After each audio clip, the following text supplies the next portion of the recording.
দেশের স্বরাষ্ট্রমন্ত্রী এসে এখানে বলেছে আমরা সোনার বাংলা করব। তাহলে পাশে ত্রিপুরা, সোনার ত্রিপুরা হচ্ছে না কেন? সোনার আসাম হচ্ছে না কেন? সোনার বিহার হচ্ছে না কেন? মধ্যপ্রদেশে জল খেতে গিয়ে 11 জনের মৃত্যু। একটা মানুষকে বেঁচে থাকতে তার পানীয় জল প্রয়োজন। সেই পানীয় জল যে বিজেপির ডবল ইঞ্জিন সরকার দিতে পারে না, সেই বিজেপির গণতন্ত্র আর মানুষের অধিকার নিয়ে কথা বলার কোনো মৌলিক অধিকার নেই। যে বিজেপি 1 বছরে 2 কোটি চাকরি দেবো বলেছিল, 11 বছরে কত চাকরি হয়? 22 কোটি। ভারতবর্ষে কটা বিধানসভা আছে? যেমন বাংলায় 294টা বিধানসভা রয়েছে, ভারতবর্ষ জুড়ে 4123টা বিধানসভা আছে।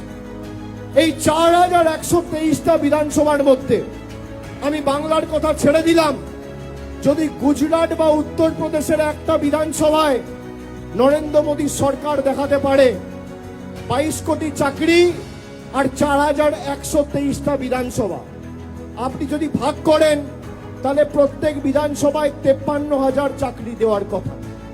নরেন্দ্র মোদী সরকার যদি প্রমাণ করে একটা বিধানসভায় 50,000 ছেড়ে দিলাম, 5,000 চাকরি দিয়েছে, আমি রাজনীতির আঙিনায় পা রাখবো না, আজ থেকে রাজনীতি ছেড়ে দেবো, এত বড় কথা বলে দিয়ে গেলাম। দেখাতে পারবেন?